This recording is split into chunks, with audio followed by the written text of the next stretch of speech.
class है। My dear beloved students, today we will discuss online test number 13 held on 15 July from question 1 to question 15. First question जो है जिसको L length का rod है और semi circle बना दिया जाता है, तब उसके सेंटर पर ग्रेविटेशनल पोटेंशियल बताना है। तो देखिए, ग्रेविटेशनल पोटेंशियल का फॉर्मूला जो होता है V इक्वल टू होता है minus G M upon small R. V equal to होता है minus G M upon small R. जब उसको सेमी सर्किल बना दिया गया तो पाई आर इक्वल टू कितना हुआ L pi R, L R equal to L by pi. ठीक है, तो V इक्वल टू कितना हुआ, V इक्वल टू हुआ minus pi G M upon L. ठीक है, minus pi G M upon L. Rod का मास कैपिटल एम है, लेंथ एल है, उसके टर्म में आंसर आ गया है।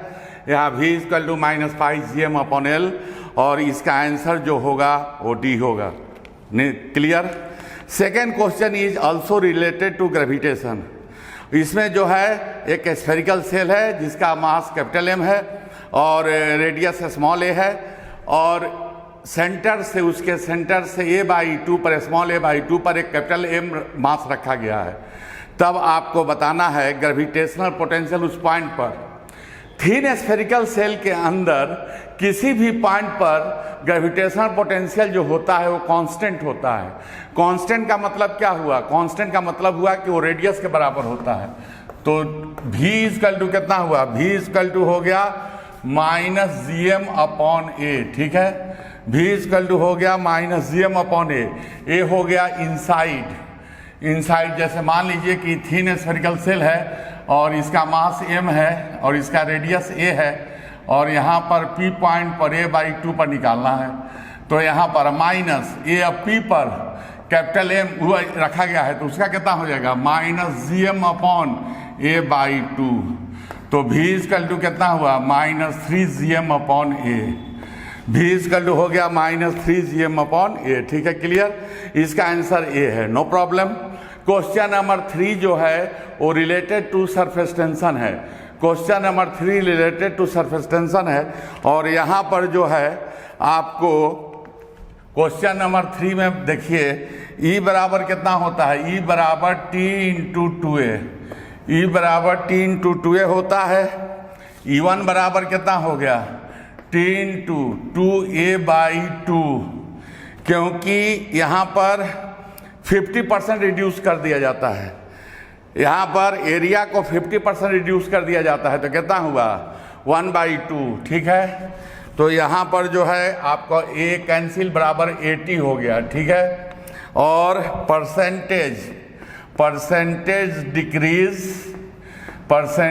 Decrease in surface energy, percentage decrease in surface energy equal to E minus E1 upon E into 100% equal to E का मान कितना है 280 है। E का मान 280 है, माइनस E1 का मान 80 है अपॉन 280 है, 280 है इंटू 100%। ठीक है, सब कट जाएगा, कितना आ जाएगा 100/2% इक्वल टू कितना हो जाएगा 100/2% इक्वल टू कितना होगा 50%। क्लियर, 50% आंसर होगा, इसका आंसर सी होगा। ठीक है, क्वेश्चन नंबर 4 जो है, question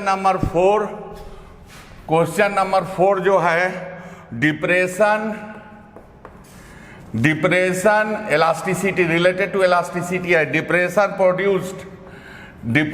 produced in a beam, depression produced in a beam with circular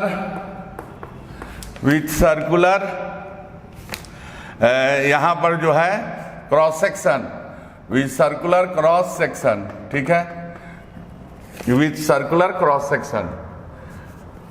delta 1 equal to कितना होगा, डेल्टा 1 इक्वल टू होगा W वेट हो गया LQ अपॉन 12 पाई R का पावर 4 इंटू आई एंड ये होगा cross section for solid rod, ये solid rod के लिए होगा। और एंड हॉलो रॉड के लिए क्या होगा? हॉलो रॉड के लिए होगा delta 2 equal to WL/Q upon 12 pi R2 के पावर 4 माइनस R1 के पावर 4 इंटू वाई।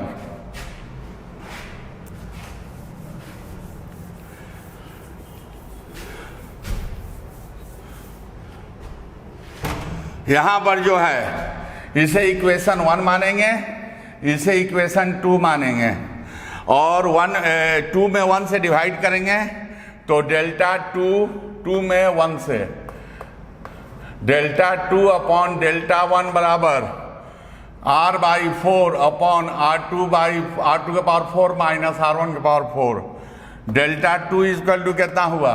R का मान 3 है, 3 का पावर 4, डेल्टा 1 8 है अपॉन 4 का पावर 4 माइनस 2 का पावर 4, और इसे सॉल्व करेंगे तो आएगा 2.7 मिलीमीटर। 2.7 मिलीमीटर। डेल्टा 1 का मान कितना था? डेल्टा 1 का मान 8 मिलीमीटर था, समझ गए? डेल्टा 1 का मान 8 मिलीमीटर था, कोई प्रॉब्लम नहीं। Question number 5, question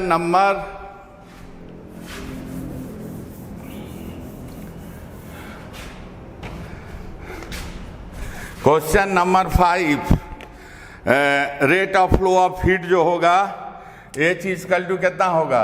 H equal to 100 minus 0 upon AB upon RAB।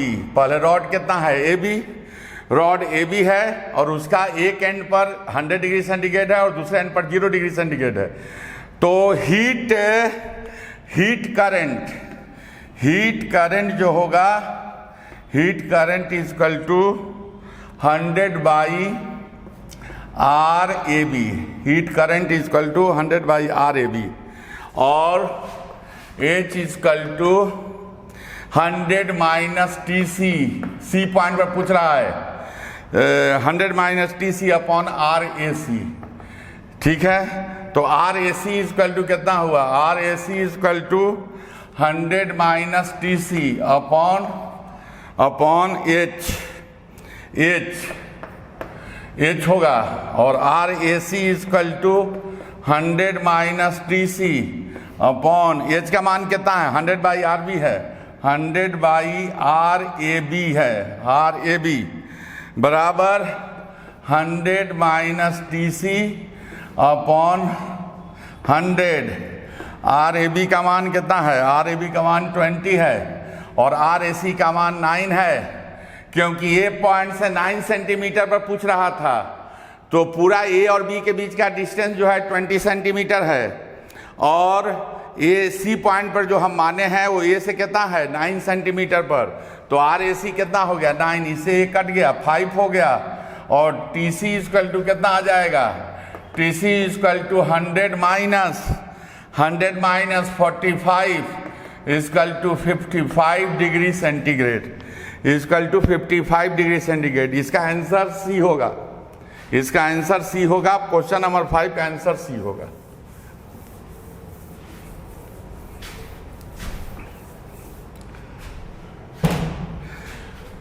Question number 6 related to radiation है। Question number 6 related to radiation है। फॉर्मूला क्या होता है? Wien's displacement law, λ1 T1 equal to कितना? λ2 T2, T1 by T2, T1 by T2 equal to λ2 by λ1 equal to 3 λ0, 4 λ0 equal to 3 by 4। P बराबर कितना होता है? स्टीफेंस लॉ, P बराबर सिग्मा A, E इमिसिटिविटी है T के पावर 4, तो P बाकी कांस्टेंट है, P प्रोपोर्शनल T का पावर 4 हो गया। P1 upon P2, P1 upon P2 equal to कितना? T1 के पावर 4 अपॉन T2 के पावर 4 इक्वल टू 3 बाई 4 का power 4 equal to 81 by 256 equal to 81 by 256 यहाँ पर P1 कितना है, P के बराबर, P2 कितना है, NP के बराबर 81/256, PP कैंसिल, N का मान कितना आ गया 256/81, N का मान 256/81 आ गया। और ये आंसर जो होगा ये होना चाहिए, ये होगा, इसका आंसर ये होगा। ठीक है,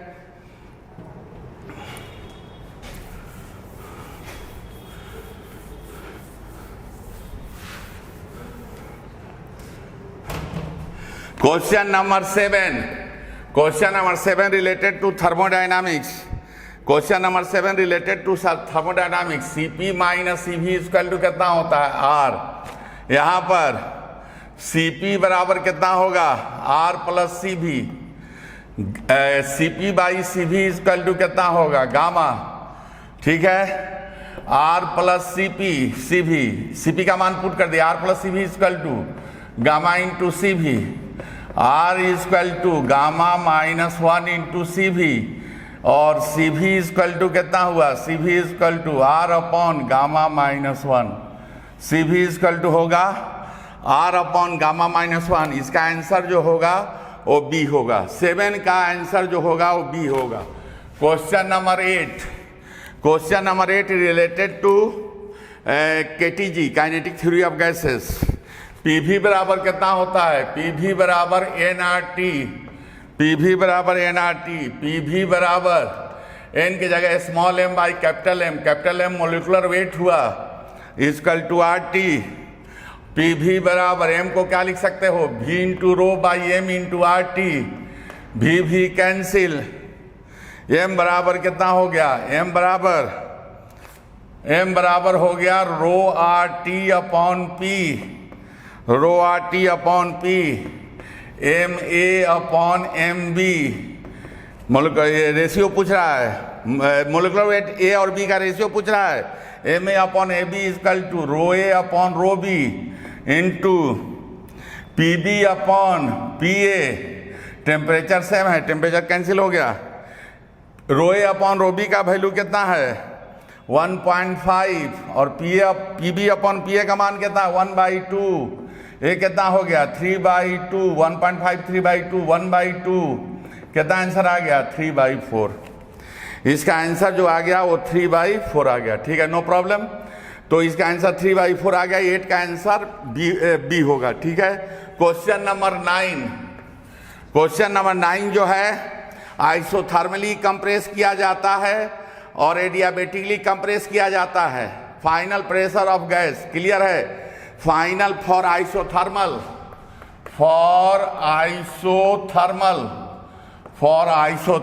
P1 P2 इक्वल टू कितना होगा, P1 V1 अपॉन V2 होगा।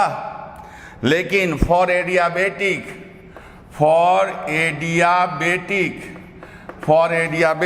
P2 इक्वल टू कितना होगा, P2 equal to P1 V1 upon V2 का पावर गामा।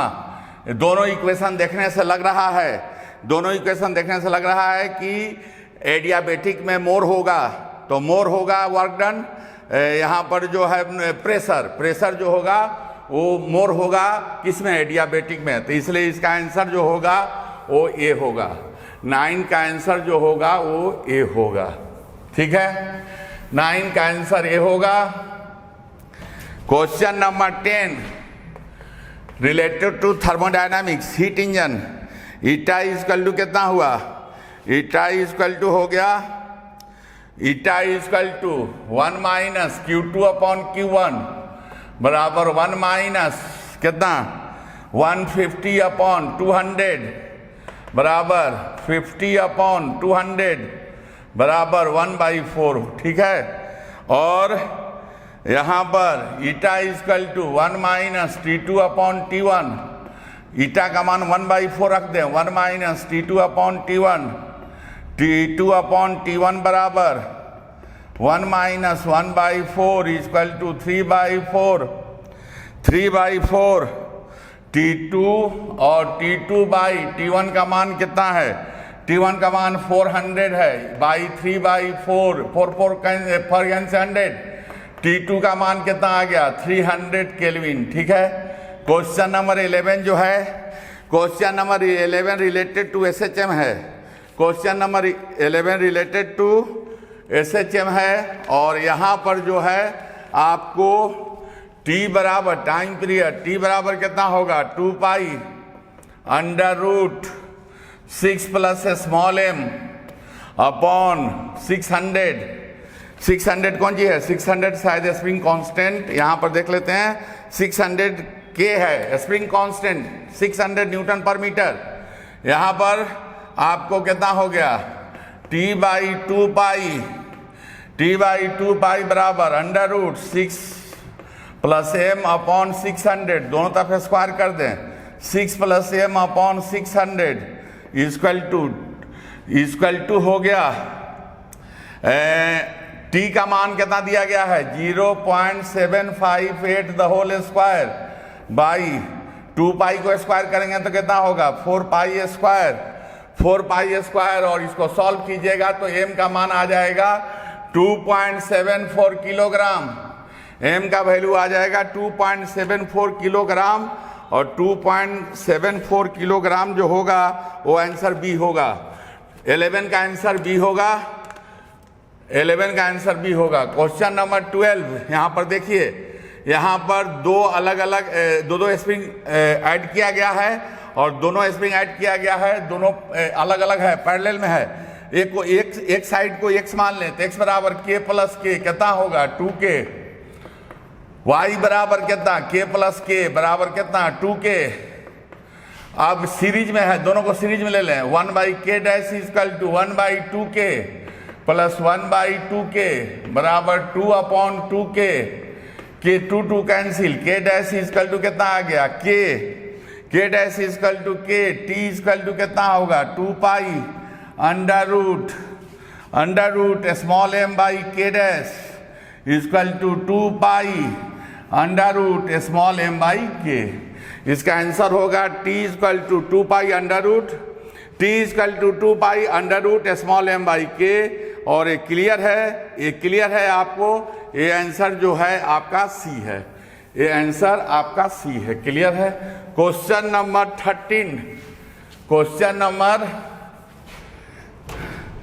13 वेब से रिलेटेड है। क्वेश्चन नंबर 13 वेब से रिलेटेड है और वेब से रिलेटेड है तो यहाँ पर जो है आपको नंबर ऑफ बिट्स पूछ रहा है। एक ट्रेन अप्रोच कर रहा है और दूसरा ट्रेन लीव कर रहा है तो कैपिटल N इक्वल टू कितना N1 minus N2, capital N equal to V into N upon V minus VS minus V into N upon V plus VS और N इक्वल टू इसको तोड़िएगा तो कितना होगा 2 और यहाँ पर जो है VS 2VS into N upon V, 2VS का मान, इसको शॉर्टकट फॉर्मूला याद रखिएगा, नंबर ऑफ बिट्स पूछ रहा है तो 2VS into N by V, तो 2VS का मान कितना है VS का मान 4 है, VS का मान 4 है और यहाँ पर जो है 280 है, ठीक है। N का मान जो है 280 है, ठीक है, 280 अपॉन V का मान कितना है और V का मान 320 है, ठीक है। 0 कैंसिल हो गया। यहाँ पर जो है A हो गया 16 और A हो गया 14, A आपका कट गया, 4 हो गया, A इससे कट गया, 2 हो गया, 2 से कट गया, 7 हो गया। नंबर ऑफ बिट्स कितना आएगा, नंबर ऑफ बिट्स 7 आएगा, ठीक है, नंबर ऑफ बिट्स 7 आएगा। क्वेश्चन नंबर 14 भी डॉपलर इफेक्ट से ही रिलेटेड है। In sound radiation relative velocity between source and observer also depends while source and observer और both are in moving, clear है। ये वेव मैकेनिक्स के लिए है लेकिन वेव ऑप्टिक्स के लिए Doppler effect in light depend on the relative velocity between source and observer. This reason is क्यों रीजन है, ये है आइंस्टीन थ्योरी ऑफ रिलेटिविटी कारण, ये है आइंस्टीन थ्योरी ऑफ रिलेटिविटी के कारण, ठीक है। और यहाँ पर जो है क्वेश्चन नंबर 15 में एन डबल डैश दोनों एक दूसरे के नजदीक आ रहा है तो फॉर्मूला क्या होगा V plus V not upon V minus VS into N, ठीक है। यहाँ पर जो है V का मान कितना है, V का मान है 340 और V नॉट जो है आपका V नॉट 16.5 है, 16.5 अपॉन 340 माइनस VS कितना है, VS जो है आपको 22 है, 22, ठीक है, इनटू ओरिजिनल फ्रीक्वेंसी कितना है, ओरिजिनल फ्रीक्वेंसी जो है वो 400 है, ओरिजिनल फ्रीक्वेंसी 400 है और इसको सॉल्व किया गया तो आंसर आएगा 448 हर्ट्ज, ठीक है, 448 हर्ट्ज। देखिए दो अगर एक दूसरे के कांटेक्ट में आता है, अप्रोच करता है, तो एपरेंट फ्रीक्वेंसी इंक्रीज करेगा और दोनों एक दूसरे से रिसीड कर रहा है, दूर जा रहा है, तो एपरेंट फ्रीक्वेंसी डिक्रीज करेगा। यहाँ पर जो है एपरेंट फ्रीक्वेंसी इंक्रीज करेगा और इसका आंसर होगा 448। क्लियर हो गया। और ये चॉइस जो है 15 का वो डी है, ठीक है, नो प्रॉब्लम, क्लियर हो गया, थैंक यू।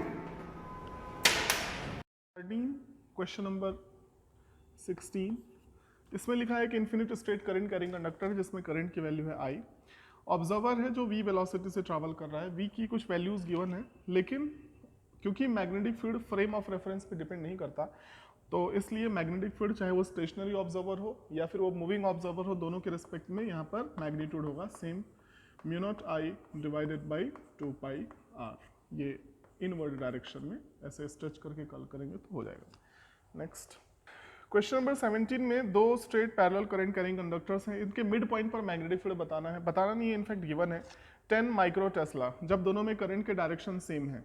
क्वेश्चन में लिखा है I1 जो है उसका मैग्नीट्यूड I2 से बड़ा है, तो यहाँ पे जो मैग्नेटिक फील्ड है वो 10 माइक्रो टेस्ला है, तो इसकी वजह से मैग्नेटिक फील्ड इनवर्ड, जबकि इसकी वजह से मैग्नेटिक फील्ड आउटवर्ड, तो नेट मैग्नेटिक फील्ड B1 हम क्या लिखेंगे, mu naught I1 divided by 2πd/2 mid point पर है, minus mu naught I2 divided by 2πd/2।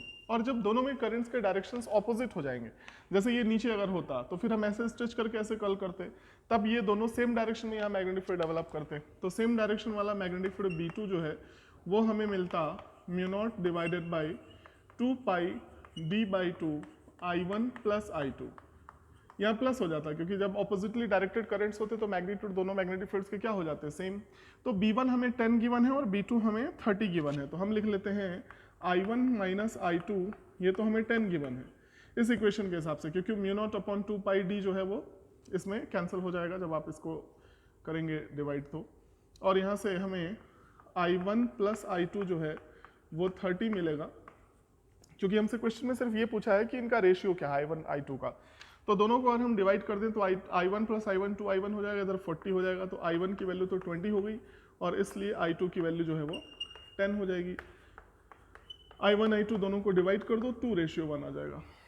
Next, इस क्वेश्चन में लिखा है कि अगर हम इस वायर AB को इन दो पैरेलल ट्रैक्स पर मैग्नेटिक फील्ड में किसी वेलोसिटी से स्लाइड कराएं तो एक EMF होगा या इंड्यूस्ड करंट होगा इस पूरे सर्किट में। अगर हम इसको एक सेमी सर्कुलर वायर से रिप्लेस कर दें, अगर हम इसको स्ट्रेट कंडक्टर ना रखें, सेमी सर्कुलर कंडक्टर रखें, तब इंड्यूस्ड मैग्नेटिक फील्ड या इंड्यूस्ड EMF या इंड्यूस्ड करंट पे क्या फर्क पड़ेगा। तो जब आप इसको सेमी सर्कुलर भी कर देंगे तब भी हमें पता है कि induced EMF straight line separation between free ends पर ही डिपेंड करता है, तो इन दोनों के केसेस में इंड्यूस्ड EMF और इंड्यूस्ड करंट की वैल्यू क्या रहेगी, सेम। मतलब जो स्ट्रेट सेक्शन की वजह से करंट था वही सेमी सर्कुलर सेक्शन अगर स्लाइड करेगा सेम डायमीटर का तो सेम मैग्नीट्यूड ऑफ EMF रहेगा, इसलिए रिमेन सेम इसका आंसर हो जाएगा। इस क्वेश्चन में t इक्वल्स टू 0 पर हमने स्विच क्लोज किया है, तो क्वेश्चन में पूछा गया कि कौन कौन सी क्वांटिटीज हैं जो 0 नहीं होंगी। तो सबसे पहला है करंट इन द सर्किट, हमें पता है t इक्वल्स टू 0 पर ये ओपन सर्किट की तरह बिहेव करेगा, तो at t equals to 0 current जो है सर्किट में क्या रहेगा, 0।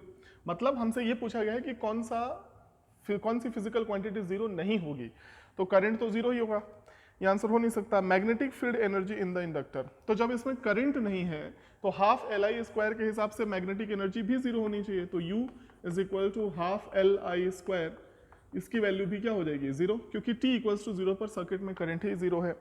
उसके बाद लिखा है power delivered by the battery, power delivered by the battery होता है P equals to V multiplied by, और t इक्वल्स टू 0 पर करंट भी 0 है, तो पावर जो है वो क्या हो जाएगा, 0 होगा। तो ये तीनों चीजें 0 हो गई। फोर्थ ऑप्शन है EMF induced in the inductor, तो हमें पता है कि t इक्वल्स टू 0 पर ईएमएफ जो इंड्यूस होगा इंडक्टर के क्रॉस वो बैटरी के पोटेंशियल के बराबर होगा। तो VL will be equals to VB, जो कि जीरो नहीं होगा। जैसे जैसे करंट इसके थ्रू बढ़ता चला जाएगा ईएमएफ की वैल्यू रिड्यूस होती चली जाएगी and after long time EMF across the inductor will become zero. तो t इक्वल्स टू जीरो पर एक ही क्वांटिटी है जो कि जीरो नहीं है और इसलिए डी ऑप्शन हम इसका ऑप्शन ऑप्ट कर लेंगे। 20 नंबर क्वेश्चन में लिखा है कि दो कैपेसिटर्स हैं जिनके कैपेसिटेंस सेम है, उनको V1 V2 पोटेंशियल से चार्ज करके आपस में कनेक्ट कर दिया इस तरह से कि पॉजिटिव प्लेट के साथ नेगेटिव प्लेट के साथ, मतलब सेम पोलैरिटी वाले प्लेट्स एक साथ कनेक्टेड हैं। तो हमसे लॉस इन एनर्जी बताने के लिए कहा गया है, ये फॉर्मूला होता है C1 C2 divided by 2 C1 plus C2 bracket में V1 माइनस V2 का स्क्वायर। ये फॉर्मूला याद होना चाहिए, कई बार बार ये काम आता है। तो C इंटू सी, क्योंकि कैपेसिटर्स सेम है और यहाँ C प्लस C करेंगे 2C हो जाएगा। V1 माइनस V2, अगर ऑपोजिट पोलैरिटी से कनेक्ट करते तो यहाँ पे प्लस रहता, लेकिन क्योंकि सेम पोलैरिटी से कनेक्ट किया है इसलिए माइनस यूज करेंगे। एक C कैंसिल होगा, हमें यहाँ मिला C/4 ब्रैकेट में V1 माइनस V2 का होल स्क्वायर। ये वाला ऑप्शन हम ऑप्ट कर लेंगे। 21 क्वेश्चन में हमसे कहा गया है कि एक पेंडुलम ऑसिलेट कर रहा है, तो जब ये कोई एंगल बना रहा होगा तो इसके एक्सेलरेशन का डायरेक्शन बताओ। हमारे पास 4 ऑप्शंस बने हुए हैं, मैं डायरेक्टली सही वाला बना देता हूँ। तो पेंडुलम के पास 2 एक्सेलरेशंस होंगे, एक तो AC होगा इस तरफ डायरेक्टेड और एक टेंजेंशियल एक्सेलरेशन होगा AT। तो जो इन दोनों का रिजल्टेंट होगा वो इन दोनों के बीच में इधर कहीं डायरेक्टेड होना चाहिए, इधर। ये हुआ नेट एक्सेलरेशन। तो ये जो नेट एक्सेलरेशन होता है ये होगा AC square plus AT square. तो अब ये 4 ऑप्शंस में से ये वाला जो जिसमें सिर्फ इधर डायरेक्टेड है वो वाला ऑप्शन ऑप्ट कर लेंगे। एक ऑप्शन है जिसमें कि सिर्फ ये बना है, तो गलत है ये, क्योंकि इसके पास टेंजेंशियल एक्सेलरेशन भी होगा। एक ऑप्शन में सेंट्रीपिटल नहीं बना है, सिर्फ ये बना है, वो भी गलत है। एक में वर्टिकली डाउनवर्ड डायरेक्शन में है, उसका कोई सेंस नहीं है। तो 2 ही एक्सेलरेशन से होते हैं हमारे पास, एक सेंट्रीपिटल होता है, एक टेंजेंशियल होता है। तो जो नेट एक्सेलरेशन हो इन दोनों का रिजल्टेंट होगा, तो जिस ऑप्शन में इधर डायरेक्टेड है वो वाला ऑप्शन हम ऑप्ट कर लेंगे। कौन सा ऑप्शन है? ये है C ऑप्शन। C ऑप्शन इसका करेक्ट हो जाएगा। इस क्वेश्चन में लिखा है कि एक सिलेंडर है वो अप द प्लेन रोल कर रहा है और ये लगातार प्योर रोलिंग मोशन में है जब तक ये रेस्ट पे नहीं आ जाता। उसके बाद ये रेस्ट पे आने के बाद वापस डाउन द प्लेन रोल करना शुरू करता है और आप वापस आते टाइम भी ये प्योर रोलिंग मोशन में होता है। तो फ्रिक्शन का डायरेक्शन इस पे क्या होगा, ये हमसे क्वेश्चन पूछा गया है। तो देखा जाए तो सेंटर पे mg sin theta down the plane लगेगा ही जब ये ऊपर जा रहे हैं, मान लो इसकी वेलोसिटी ऊपर की तरफ है। तो ये वेलोसिटी को कम कर रहा है, एंगुलर वेलोसिटी को कम नहीं कर रहा है। तो हमें एक ऐसी क्वांटिटी, एक ऐसा टॉर्क चाहिए जो एंगुलर वेलोसिटी को कम करे, क्योंकि प्योर रोलिंग मोशन में होगा तो ऐसे रोटेट होता हुआ और ऐसे ये ट्रैवल करेगा। तो ओमेगा को कम करना पड़ेगा सेम प्रोपोर्शन में, और mg sin थीटा का सेंटर के अबाउट टॉर्क क्या हो गया? 0। बाकी नॉर्मल भी सेंटर से ही पास होता है, mg cos थीटा भी सेंटर से ही पास होता है, तो नॉर्मल और mg cos थीटा का कोई रोल है नहीं।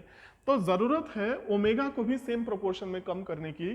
तो ओमेगा के ऑपोजिट डायरेक्शन में टॉर्क चाहिए, तो फ्रिक्शन किस तरफ लगना चाहिए? यहाँ पे, यहाँ ये रहा फ्रिक्शन जो सेंटर पे इस डायरेक्शन में टॉर्क डेवलप करके ओमेगा को भी कम करेगा, सो दैट कि ओमेगा और v जो है v equals to R omega हर मोमेंट पर फॉलो करते रहें।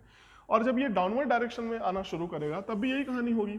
जब ये रेस्ट पे आ गया तो सेंटर पे mg sin थीटा तो नीचे लग ही रहा है।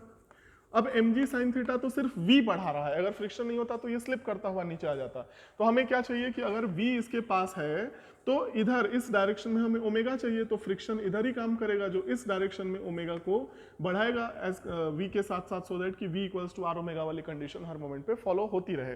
तो दोनों ही केसेस में, चाहे ये वो अप द प्लेन जाए या फिर ये नीचे डाउन द प्लेन रोल करे, दोनों ही केसेस में फ्रिक्शन का डायरेक्शन क्या रहेगा? अपवर्ड। तो इसमें से second option up the incline while ascending as well as descending, ये ऑप्शन हम ऑप्ट कर लेंगे। 23 नंबर क्वेश्चन में लिखा है कि एक प्लेटफॉर्म है, हॉरिजॉन्टल प्लेटफॉर्म है जो ओमेगा नॉट वेलोसिटी से रोटेट कर रहा है।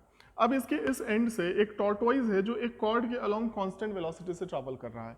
तो ओमेगा पे जो वेरिएशन होगा वो हमें प्लॉट करना है, इनफैक्ट प्लॉटेड है ग्राफ, उसमें से हमें एक ऑप्ट करना है। तो जैसे जैसे ये टॉर्टवाइज इसके क्लोज आता चला जाएगा तो इसका जो डिस्टेंस है वो एक्सिस से, ये वाला डिस्टेंस ये रिड्यूस होता चला गया और यहाँ पहुँचने के बाद इसकी वैल्यू क्या होगी? मिनिमम। मतलब मोमेंट ऑफ इनर्शिया सिस्टम का जो है वो रिड्यूस हो रहा है, क्योंकि पहले मोमेंट ऑफ इनर्शिया था mr² प्लस टॉर्टवाइज का मास अगर हम m मान लें तो plus m into r², capital R², क्योंकि यहाँ से लेके यहाँ तक का डिस्टेंस कैपिटल R था। तो ये मोमेंट ऑफ इनर्शिया की वैल्यू लगातार कम होती जाएगी। क्यों कम होगी? क्योंकि ये वाली वैल्यू तो कांस्टेंट है। जैसे जैसे टॉर्टवाइज इस कॉर्ड के अलोंग आगे बढ़ेगा ये लेंथ कम होता चला जा रहा है, और जब टॉर्टवाइज यहाँ होगा तो ये लेंथ क्या होगा? मिनिमम। और जैसे ये टॉर्टोइज इससे आगे बढ़ेगा तो फिर से ये लेंथ बढ़ना शुरू होगा, तो मोमेंट ऑफ इनर्शिया की वैल्यू कम होगी इस मोमेंट तक, उसके बाद मोमेंट ऑफ इनर्शिया की वैल्यू बढ़ेगी। तो आई ओमेगा क्या होना चाहिए, constant according to law of conservation of angular momentum. तो आई की वैल्यू पहले कम हो रही है तो ओमेगा बढ़ेगा, मतलब omega will increase up to a certain moment, उसके बाद आई वापस बढ़ने लगा तो ओमेगा वापस डिक्रीज होने लगेगा। मतलब वो ऑप्शन हमें देखना है जिसमें ओमेगा बढ़ेगा पहले और उसके बाद उसकी वैल्यू जो है वो कम होगी। कौन सा ऑप्शन है इसमें, एक तो स्ट्रेट लाइन बना हुआ है, हाँ, तो मोमेंट ऑफ इनर्शिया की जो वैल्यू है वो कम हो रही है, कम होने की वजह से ओमेगा पहले बढ़ेगा, तो और उसके बाद ओमेगा की वैल्यू यहाँ पहुंच के क्या हो जाएगी मैक्सिमम, उसके बाद मोमेंट ऑफ इनर्शिया वापस बढ़ने लगेगा तो ओमेगा की वैल्यू वापस कम होने लगेगी। तो ये जो ग्राफ है इसमें 4 ऑप्शंस ऑलरेडी आपके पास हैं ओमेगा और हमें टी में ग्राफ प्लॉट करना है, तो डेफिनेटली पहला ऑप्शन है कांस्टेंट, वो तो होगा नहीं। सेकंड ऑप्शन में ओमेगा नॉट है इनिशियली टी इक्वल्स टू 0 पर, ये फिर बढ़ा और बढ़ के वापस ऐसे कम हुआ, तो ये वाला हम ऑप्शन ऑप्ट कर लेंगे। हालांकि एक स्ट्रेट लाइन वाला ऑप्शन है, ऐसा वाला,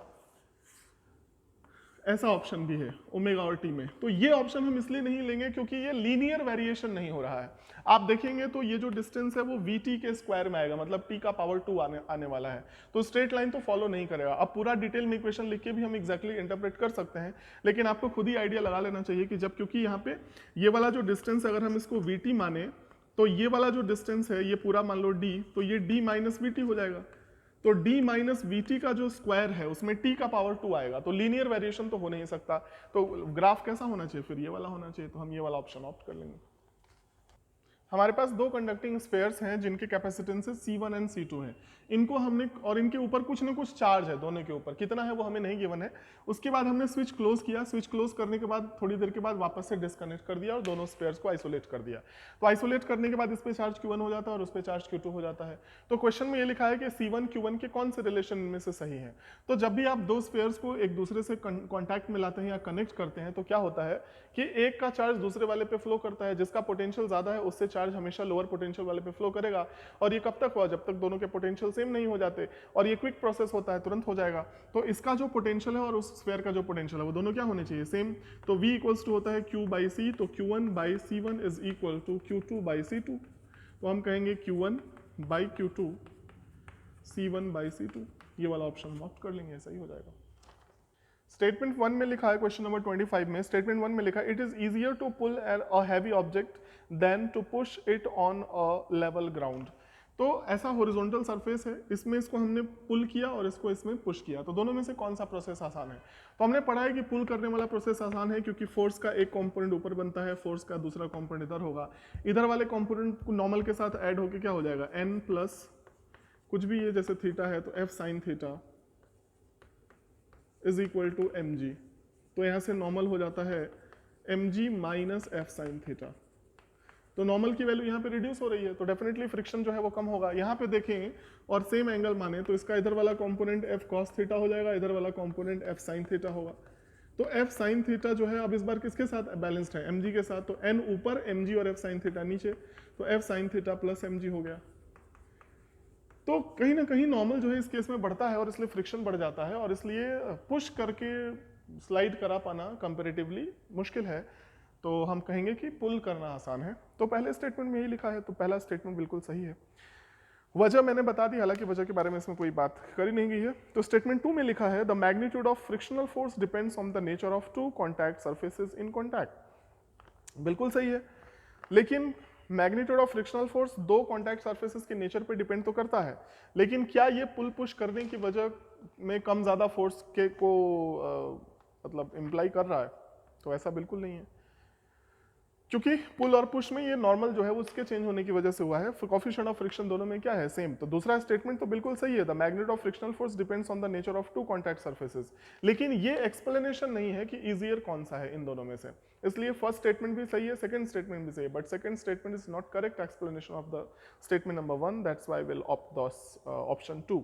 statement 1 is true, statement 2 is true, statement 2 is not correct explanation for statement 1। Question number 26 में 3 बल्ब्स हैं 100 वॉट के, तो अगर इनके पावर को देखा जाए तो 100 बड़ा है 60 वॉट से और 60 बड़ा है 40 वॉट से। अगर हम सबको सेम पोटेंशियल अप्लाई करें तो हम लिखेंगे कि V² divided by R100, greater then इसकी जगह पर हम लिख सकते हैं वी स्क्वायर डिवाइडेड बाई जो भी हम पोटेंशियल अप्लाई करेंगे R60 that must be greater than V square upon R40। तो वी स्क्वायर हटा दो तो 1 upon R100 greater than 1 upon R60 greater than 1 upon R40। तो यही वाला क्वेश्चन में हमसे यही पूछा गया कि इनके रेजिस्टेंसेस के रिलेशन को देखो, तो यही वाला ऑप्शन जो फोर्थ है ये हम इसे ऑप्ट कर लेंगे। हमारे पास एक शीट है जिसकी थिकनेस T है, लेंथ L है, और हमें ये दो फेसेस जो दिख रहे हैं आपको इन दोनों के बीच में बताना है इक्विवेलेंट रेजिस्टेंस। तो इन दोनों फेसेस के बीच का सेपरेशन हम यूज करेंगे। तो रेजिस्टेंस का फॉर्मूला होता है rho L by A. L क्या होता है, जिन दो पॉइंट्स के बीच में हमें बताना है उनके बीच का स्ट्रेट लाइन सेपरेशन। तो इन दो फेसेस के बीच की ये थिकनेस हम लेंगे तो हम लिखेंगे T divided by area of cross section. Area of cross section हम ये वाला यूज करेंगे, ये वाला, क्योंकि इन दोनों फेसेस के बीच में यही एरिया ऑफ क्रॉस सेक्शन की तरह बिहेव करेगा। तो एरिया के लिए आप क्या लिखोगे, टी मल्टीप्लाइड बाई एल, क्योंकि ये जो क्रॉस सेक्शन है वो रेक्टेंगुलर शेप का है। तो हमने लिखा यहाँ पर रो इनटू टी डिवाइडेड बाई ए की जगह पर हमने लिखा एल मल्टीप्लाइड बाई टी। तो टी और टी कैंसिल हो गया, कितना मिला, रो बाई एल। तो क्वेश्चन में हमसे यही पूछा गया है कि किससे इंडिपेंडेंट है, तो हम इसका जवाब देंगे इंडिपेंडेंट ऑफ टी। टी नहीं है इसमें, टी कैंसिल हो जा रहा है। हाँ, अगर इन दोनों फेसेस के बीच में बताना होता, इन दोनों फेसेस के बीच में, तब हम लेंथ एल की जगह पे एल यूज करते और एरिया ऑफ क्रॉस सेक्शन की जगह पे फिर हम यही वाला एरिया यूज कर लेते। तो उस केस में एल कैंसिल होता। तो ध्यान रहे कि क्वेश्चन में हमें किन दो पॉइंट्स के बीच में रेजिस्टेंस बताना है। तो फिलहाल इन दो फेसेस के बीच में बताना था, तो हमने ये वाला थिकनेस एल की जगह पे यूज किया टी, और यही वाला cross section T multiplied by L area की जगह पे यूज कर लिया, तो टी एलिमिनेट हो गया। तो हम कहेंगे resistance is independent of the thickness T between these two faces. ये वाला ऑप्शन हो जाएगा। इस क्वेश्चन में हमारे पास एक रफ सरफेस इंक्लाइन प्लेन पर ब्लॉक है और ये हमने फोर्स अप्लाई करके इसको रोक रखा है। तो ये हमने मिनिमम फोर्स अप्लाई किया सो दैट कि ये ब्लॉक रुके। तो फ्रिक्शन की वैल्यू कुछ ना कुछ होगी। ग्राफ यहाँ से ऐसे बना हुआ है, तो यहाँ से फ्रिक्शन है। जैसे जैसे आप, और फ्रिक्शन किधर लगे, अप द प्लेन, क्योंकि ये दोनों मिलके इस ब्लॉक को स्लाइड करने से रोक रहे हैं। आप ये मैग्नीट्यूड देखो, वो कैलकुलेशन में आपको पता है कितना मैग्नीट्यूड मिनिमम और मैक्सिमम चाहिए। जैसे जैसे ये फोर्स बढ़ाओगे फ्रिक्शन अपनी वैल्यू कम करता चला जाएगा, और जब ये फोर्स mg sin थीटा के इक्वल हो जाएगा तब फ्रिक्शन अपनी वैल्यू रिड्यूस करके क्या कर देगा, जीरो। तो अप द प्लेन वाले फ्रिक्शन को पॉजिटिव लिया गया है। इसलिए इनिशियली जब इसकी वैल्यू मिनिमम है और ये ब्लॉक रुका हुआ है तो फ्रिक्शन अपनी मैक्सिमम वैल्यू लगाएगा। जैसे जैसे आप फोर्स बढ़ाएंगे फ्रिक्शन अपनी वैल्यू कम करता चला जाएगा, और जिस मोमेंट पर आपका फोर्स mg sin थीटा के बराबर हो जाएगा वहां पे फ्रिक्शन की वैल्यू क्या हो जाएगी, जीरो। उससे ज्यादा जैसे ही फोर्स अप्लाई करोगे ब्लॉक की स्लाइडिंग टेंडेंसी किधर हो जाएगी, अप द प्लेन। तो फ्रिक्शन अपना डायरेक्शन चेंज कर देगा, डाउन द प्लेन आ जाएगा, और ब्लॉक स्लाइड नहीं करेगा। जितनी जरूरत है वो mg sin थीटा को सप्लाई करके उसे रोक देगा। लेकिन जैसे ही फ्रिक्शन डाउन द प्लेन बढ़ना शुरू हुआ तो अब आपका p बढ़ता चला जा रहा है, और फ्रिक्शन डाउन द प्लेन बढ़ने लगा, मतलब फ्रिक्शन नेगेटिव डायरेक्शन में बढ़ने लगा, और वापस से मैक्सिमम जितना था उतना ही फ्रिक्शन यहाँ तक पहुंच के रुक जाएगा। उसके बाद ब्लॉक ऊपर स्लाइड करने लगेगा। तो हम ये वाला ऑप्शन ऑप्ट कर लेंगे।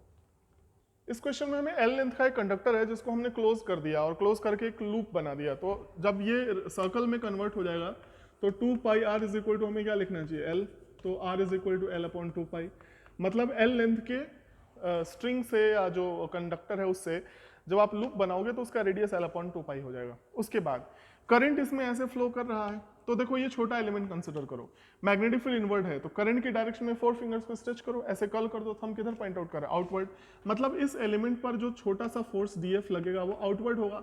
तो हर एलिमेंट पर रेडियली आउटवर्ड फोर्स लग रहा होगा, रेडियली आउटवर्ड, जिसकी वजह से ये गोल हो गया। हालांकि क्वेश्चन में लिखा है ये पहले इरेगुलर शेप का था, लेकिन जैसे ही हम इसमें करंट पास कराएंगे और मैग्नेटिक फील्ड में रखेंगे ये बिल्कुल सर्कुलर फॉर्मेट में हो जाएगा। वजह यही है कि हर एलिमेंट पर रेडियली आउटवर्ड फोर्स लगा तो ये बिल्कुल सर्कल का फॉर्मेट ले लेगा। अब सवाल यह है कि टेंशन कितना होगा। अब टेंशन का डिटेल्ड डायग्राम ऑलरेडी हम क्लास में पढ़ चुके हैं, तो मैं बता देता हूं कि हर एलिमेंट पर अगर कोई रेडियली आउटवर्ड फोर्स लग रहा है तो उसका जो टेंशन जो है उसे बैलेंस करता है, और टेंशन रेडियली इनवर्ड होता है और वो T इंटू डी थीटा होता है, where D theta is the angle subtended by DL। तो अगर ये सेंटर माने और इस DL को हम ऐसे यहाँ से यहाँ तक कनेक्ट कर दें तो ये DL यहाँ पे एंगल मान लो डी थीटा बनाएगा। तो मैग्नेटिक फोर्स तो रेडियली आउटवर्ड है, लेकिन अंदर की तरफ कौन लगेगा, टेंशन के जो दो कंपोनेंट्स ऐड होके लगते हैं वो देखना कॉपी में। तो T into D theta inward होगा। तो T इंटू डी थीटा किसको बैलेंस करेगा, DF को। तो हम लिख देंगे T into D theta is equal to DF, और DF क्या होना चाहिए, IBL होता है, IB इंटू DL, और DL क्या होता है, R डी थीटा।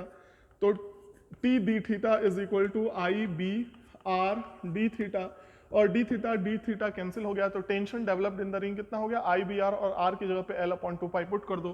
तो T is equal to IBL divided by 2 pi, ये टेंशन हमें इस पूरे रिंग में मिल जाएगा। टी इंटू डी थीटा कैसे इन्वर्ट लग रहा है, इसकी डिटेल्ड इन्फॉर्मेशन ऑलरेडी आपके पास है, शायद आप देखें कॉपी में। नेक्स्ट क्वेश्चन में लिखा है कैपेसिटर है और एक बल्ब है जिसका रेजिस्टेंस है आर, इसको हमने एसी सोर्स से कनेक्ट कर दिया जिसकी फ्रीक्वेंसी ओमेगा है। तो जो करंट का एम्पलीट्यूड होता है वो क्या होना चाहिए, V naught divided by impedance, और इंपेडेंस होना चाहिए 1/ओमेगा² C square plus R square. अब क्वेश्चन में लिखा है कि अगर ओमेगा को हम इंक्रीज करेंगे तो बल्ब की ब्राइटनेस पे क्या फर्क पड़ेगा। तो जब आप ओमेगा बढ़ाओगे तो डिनोमिनेटर बढ़ेगा, डिनोमिनेटर बढ़ेगा तो ये ओवरऑल क्वांटिटी छोटी होती जाएगी, और डिनोमिनेटर जितना छोटा होगा करंट उतना बढ़ेगा। तो करंट जब बढ़ेगा तो बल्ब की इंटेंसिटी बढ़ती चली जाएगी, इसलिए ओमेगा बढ़ाने से करंट थ्रू द बल्ब बढ़ेगा और इस बल्ब का ब्राइटनेस भी बढ़ता चला जाएगा। तो बी ऑप्शन हम ऑप्ट कर लेंगे। 31 ऑनवर्ड्स आपका 31 नंबर क्वेश्चन में पूछा जा रहा है कि in the ideal double slit experiment when a glass plate refractive index इतना थिकनेस इतना is introduced in the path of one of the interfering waves, the intensity at the position where the central maxima occurred previously remains unchanged. बेटा central maxima में changing नहीं आता है तो तुम कहोगे कि सर इंट्रोडक्शन के बाद जो एक्स्ट्रा पाथ डिफरेंस क्रिएट होता है, पहले था हमारा 0, अब एक्स्ट्रा पार्ट डिफरेंस हो गया सर म्यू -1 इंटू टी, और चेंज नहीं हो रहा है सर, मतलब वहाँ पर पाथ डिफरेंस जो होना चाहिए लेमडा के बराबर होना चाहिए, एन लेमडा। सो बेटा टी इज इक्वल टू क्या कहेंगे, तो टी इज इक्वल टू होगा sir lambda by mu -1, sir lambda mu दे रहे हो 3/2 -1, सर यह हो गया लेमडा बाई 1/2, 2 चला गया बेटा ऊपर, आंसर होगा क्या 2 lambda, answer will be A. Now come to 32 number question.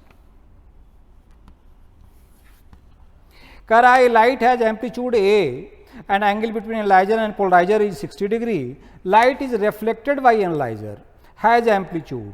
तो बेटा जो रिफ्लेक्ट करेगा उसका पूछा जा रहा है, तो आप कहोगे कि सर पहले से जो जाएगा वह होगा क्या, तो I cos square 60, I square of amplitude होता है सर, मतलब यह होगा sir A square cos square 60 क्या होगा बेटा 4।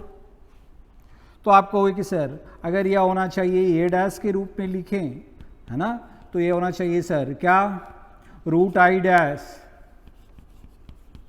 के प्रोपोर्शनल, मतलब क्या हो गया बेटा a/2। So answer will be D. Now come to 33 number question. Simple question सब पूछा है, the angular width of central maxima of diffraction pattern in single slit, width को ए के रूप में दे रहे हैं, है ना। तो कहोगे सर कितना बार आपने हमको कहा कि बेटा पहला जो मीनिमा अकर करेगा वह लेमडा बाई डी पर अकर करेगा, डी का नाम यहाँ ए है, यहाँ भी क्या होगा लेमडा बाई ए होगा। सर विड्थ पूछ रहे हो यहाँ से यहाँ तक कितना होगा, तो 2 लेमडा बाई ए होगा sir. So answer will be C. यहाँ मिनिमा आकर कर रहा है, यहाँ भी मिनिमा, 2 मिनिमा के बीच आप कर रहे हो maxima. D theta is equal to 1 lambda, तो theta is equal to lambda by A. बेटा 34 नंबर क्वेश्चन में कह रहा है तुम्हारा interference pattern in obtained with 2 coherent light sources of intensity ratio n, है ना, तो I max minus I minimum by I max plus I minimum बता।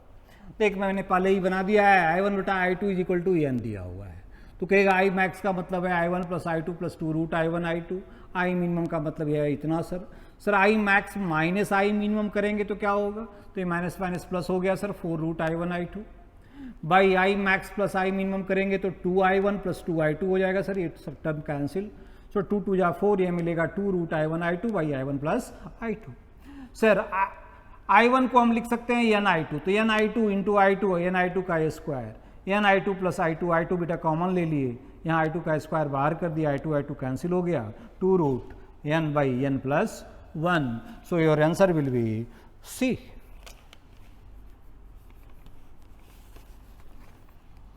35 नंबर क्वेश्चन में कहता है the phase difference between incident wave and reflected wave is 180 degree.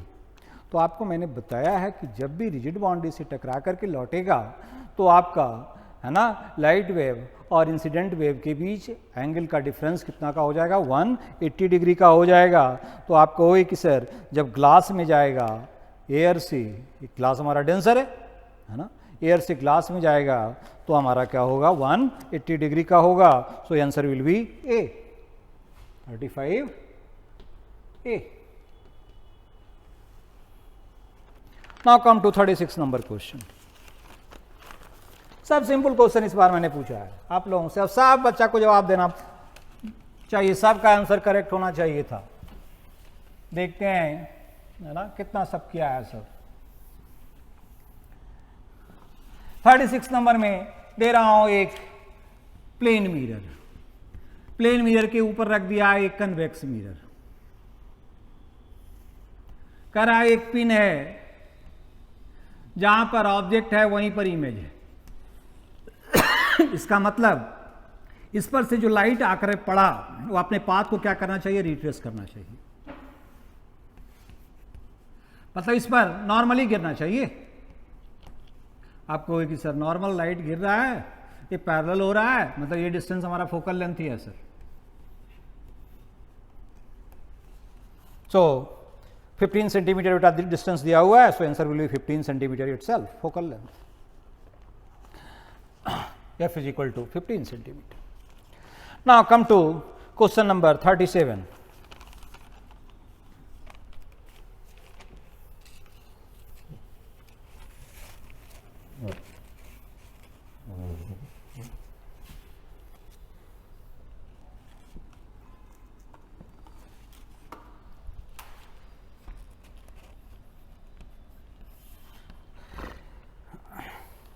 कहता है parallel beam of light emerges from opposite surface of the sphere when A point source of light lies at the surface of sphere, the refractive index बताना है। बेटा एक sphere है, एक source जो surface पर है, यहां से कोई लाइट रे आता है, ये पैरेलल इमर्ज करता है, तो रिफ्रैक्टिव इंडेक्स बताना है। इसका सपोज करो रेडियस ऑफ कर्वेचर आर है। तुम कहोगे सर सारा डिस्टेंस मेजर करेगा कहां से, यहां से, पोल से। सर u क्या होगा, तो u होगा सर -2r, r और r -2r। सर v क्या होगा, तो इन्फिनिटी। सर μ1 क्या, तो मान लिए बेटा μ2 क्या, तो air sir. Sir μ2 by v, 1 by भी हमारा इन्फिनिटी, माइनस μ1 बाई यू, μ1 हमारा क्या, म्यू बाई यू क्या, -2r is equal to μ2 minus μ1, 1 minus mu by R हमारा क्या, -r। आप कहोगे 1 by infinity 0, minus minus plus, sir mu by 2r is equal to what, 1 minus mu by -r। μ2 हमारा μ2 minus μ1 mu by r हमारा negative, एक r से एक r हमारा कैंसिल। तुम कहोगे कि सर सॉल्व कर देंगे। सर क्या मिलेगा, μ2 बाई भी, μ2 हमारा 1 by infinity, μ2 minus μ1 by u हमारा -2r ना, माइनस माइनस हो गया तुम्हारा प्लस -2r, और यह हो गया हमारा क्या, μ2 हमारा 1 माइनस म्यू बाई म्यू, है ना बेटा। क्या मिलेगा, म्यू का वैल्यू 2 मिल जाएगा, mu is equal to 2 minus 2 mu, ये माइनस म्यू हो गया, इस तरफ ले चला गया, इसको इस तरफ ले आ तो म्यू हो गया, म्यू इज इक्वल टू 2। कोई दिक्कत, सो आंसर इज सी।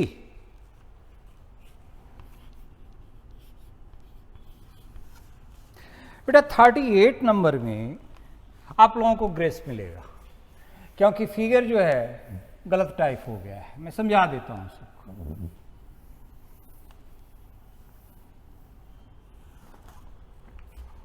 बेटा एक्चुअली फिगर दिया हुआ एक कन्वेक्स लेंस है, दूसरे क्वेश्चन का फिगर उसने टाइप कर दिया है क्वेश्चन सही टाइप किया है, लेकिन मैं भी नहीं देख पाया, इसलिए तुम लोगों से सॉरी कहूंगा।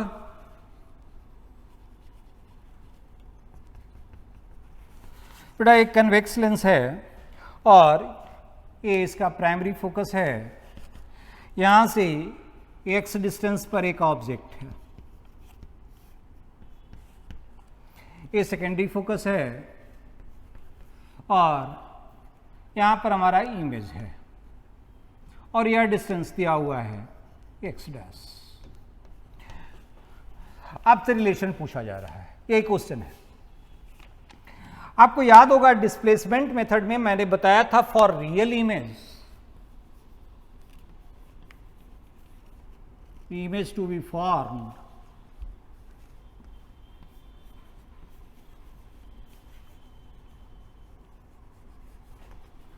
d should be greater than equal to 4f। याद है सबको? जहां d बड़ा ऑब्जेक्ट और स्क्रीन के बीच का डिस्टेंस था, यह डिस्टेंस यहां से लेकर के यहां तक का डिस्टेंस।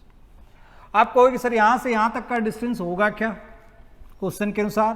तो x यहां से यहां तक f, sir x plus f plus x dash should be greater than equal to 4f sir. बेटा x plus x dash 2f को इधर ले जाओ, should be greater than equal to 2f। सो इसका आंसर होगा तुम्हारा d, x plus x dash is greater than 2f।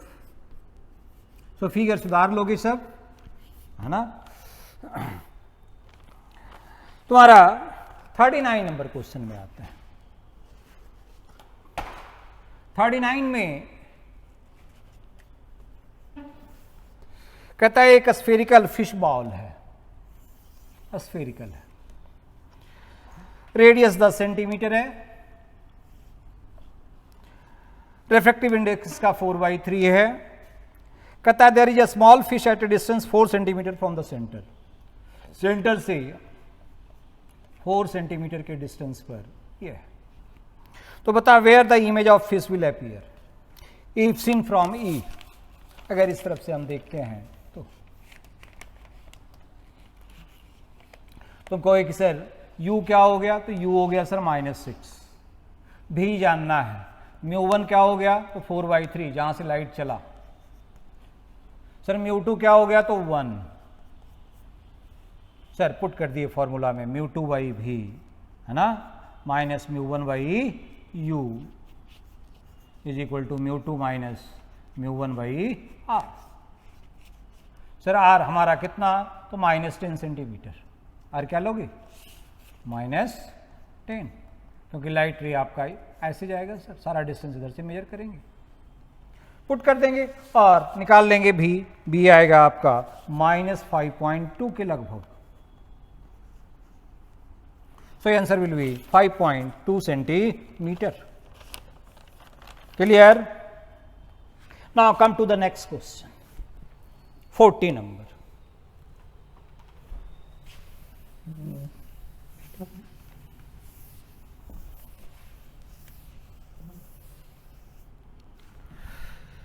बेटा 40 बहुत आसान, मैंने आपको मास एक्शन लॉ बताया था, NE इंटू NH किसके बराबर होना चाहिए? NI के स्क्वायर के बराबर होना चाहिए। तो NH बराबर क्या कहोगे? तो NH हो जाएगा सर NI का स्क्वायर। तो NI दिया हुआ है 10⁻16 का स्क्वायर, NE दिया हुआ है 10⁻21, सर यह मिलेगा 10⁻11। So answer is C. बेटा 41 नंबर क्वेश्चन पर आते हैं।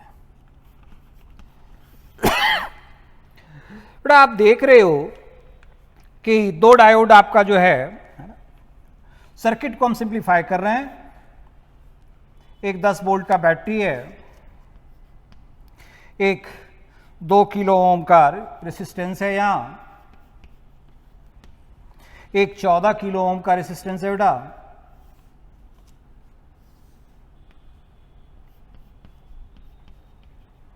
यहां पर एक डायोड लगा हुआ है। तो बोलिए आइडियल डायोड है, ये डायोड क्या होगा, ये पॉजिटिव टर्मिनल है, तो कहेगा ये डायोड फॉरवर्ड बायस होगा। सर आप शॉर्ट सर्किट कर दो। यहां बेटा 12 किलो ओम का रेसिस्टर है, 12 kilo ohm.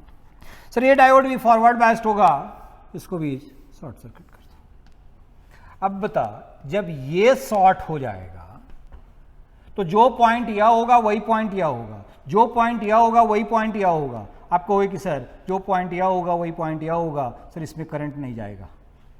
Sir current flow करेगा केवल इसमें ऐसे। सर इस करंट का नाम अगर आई है, सर इस करंट का नाम आपने दिया है I2, इस करंट का नाम दिया है आपने I1, तो I बराबर I2 होगा, I1 जीरो होगा। सर I1 क्या होगा, जीरो होगा, क्योंकि ये शॉर्ट सर्किट है। सर जो पोटेंशियल यहाँ का वही पोटेंशियल यहाँ का, जो पोटेंशियल आप कर रहे हो A B C D, A बराबर B बराबर C बराबर D।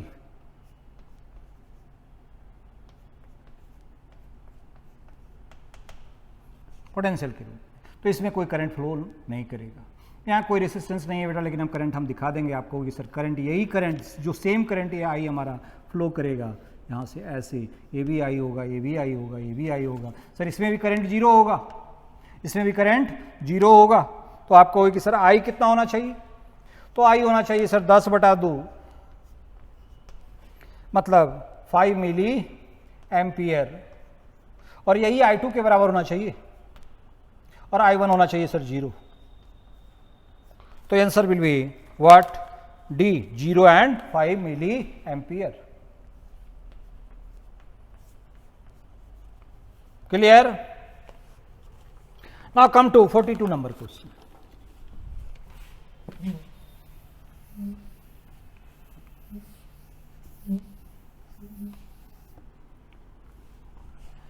में बेटा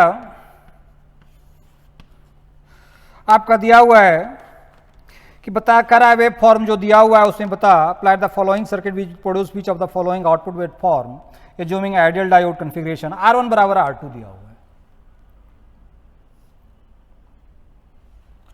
ये R1 है और यहां एक डायोड है, ये भी आपका R2 है और ये R1 के बराबर है। आपके इसके क्रॉस पूछा जा रहा है कैसा वेब फॉर्म होगा, और वेब फॉर्म जो अप्लाई किया गया है कुछ बेटा इस ढंग का अप्लाई किया गया है, ये इनपुट है आपका।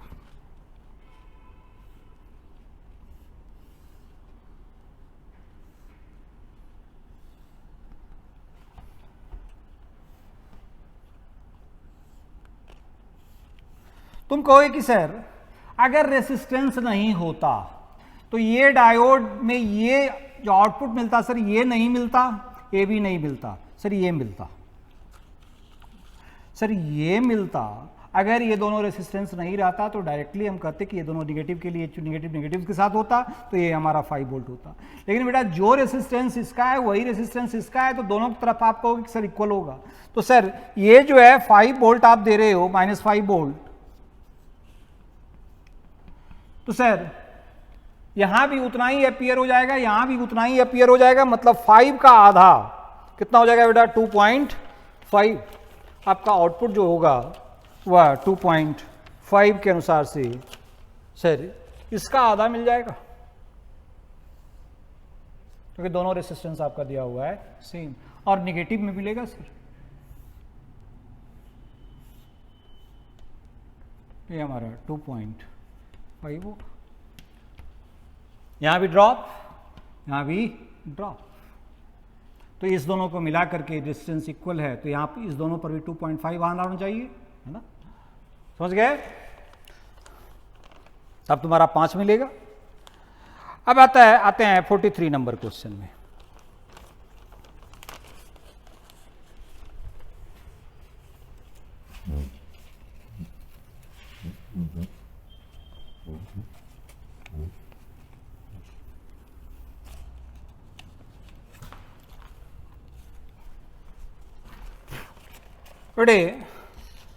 यहां आपका दिया हुआ है एक रेजिस्टेंस RB, एक NPN ट्रांजिस्टर है,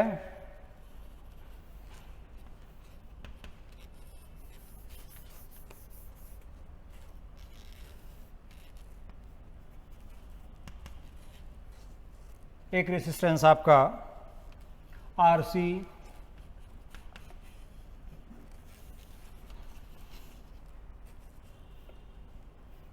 एक ग्राउंड, एक 15 वोल्ट का बैटरी, इधर पॉजिटिव टर्मिनल, इधर नेगेटिव टर्मिनल।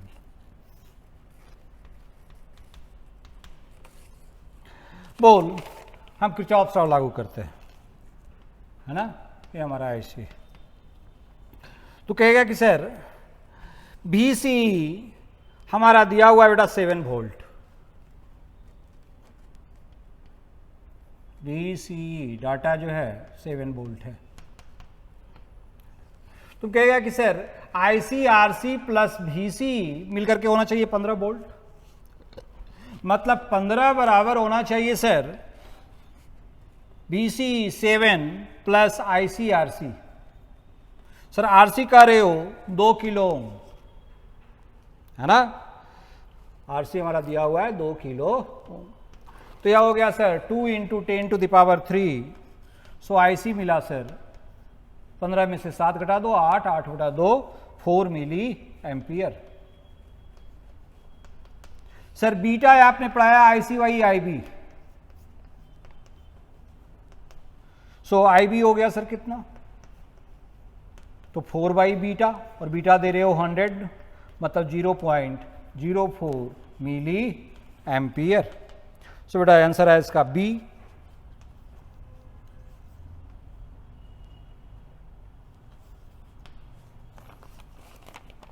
अब आओ, एक कॉम्प्लिकेटेड 3 नंद गेट लिए हैं। सर्किट कुछ इस ढंग से है, वेरी सिंपल बात। 44 नंबर में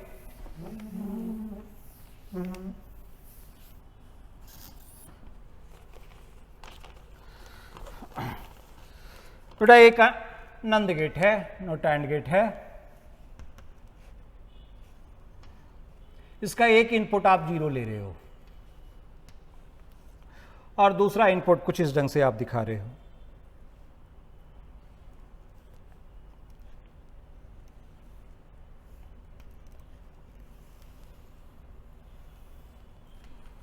देखो ये जो इसका इनपुट है, समझोगे सब, वह तीसरे एंड गेट, मैं ड्रॉ करते हुए कर रहा हूं, तीसरा जो एंड गेट है सबसे लास्ट में, उसका आप कह रहे हो कि सर यहां पर एक और नॉट गेट लगा हुआ है, मैं तीसरा ड्रॉ कर रहा हूं। तो बोल बेटा यहां दे रहा है 1, तो यहां 0 मिलेगा कि नहीं, और ये 0 मिलेगा तो ये 1 मिलेगा कि नहीं, और यही 1 तुम यहां फीड कर रहे हो, ये तुम्हारा 1 है। समझ रहे हो? तुम कहोगे कि सर अब यहां से जो आया, फिर हम दूसरा ले रहे हैं तुमको समझाने के लिए। यहां से जो आया, इसका जो आउटपुट मिला, ये था बेटा 0 1, तो 0 इंटू 1 क्या मिलेगा, बोल 0 मिलेगा, और 0 का उल्टा क्या हो जाएगा, 1 हो जाएगा, तो ये 1 हो गया सर। 0 इंटू 1 0, 0 का उल्टा 1, नंद गेट है। ये आप दे रहे हो इसमें, मतलब ये 1 है, ठीक है। अब यहां से जो आया, ये जो 0 मिला, यहां के बाद फिर एक आप दे रहे हो नॉट गेट, ये नॉट गेट दे रहे हो इसमें। तुम कहोगे कि सर ये था 0, तो यहां से जाएगा बेटा तो क्या हो जाएगा 1, मतलब ए भी 1 हो गया और बी भी 1 हो गया। ए भी 1 है, बी भी 1 है, और आप इसके अक्रॉस आउटपुट पूछ रहे हो, वाई बता। तो बोल या ए बी का बार होगा कि नहीं, मतलब 1 इंटू 1 समूचे का बार होगा कि नहीं, 1 इंटू 1 1 होगा, 1 का उल्टा क्या होगा बेटा 0 होगा, तो आंसर होगा सर ये। Now come to 45 number question.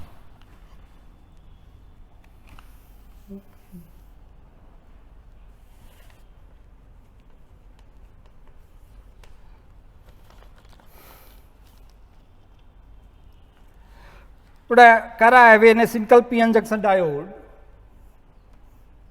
एक पीएन जंक्शन डायोड है जिसका नी वोल्टेज जहां के बाद ये करना है ना, तो फॉरवर्ड बाइट से थोड़ा सा ऊपर, लगभग हम वही ले लेंगे, सीरीज रेसिस्टेंस आर इसमें जुटा हुआ है।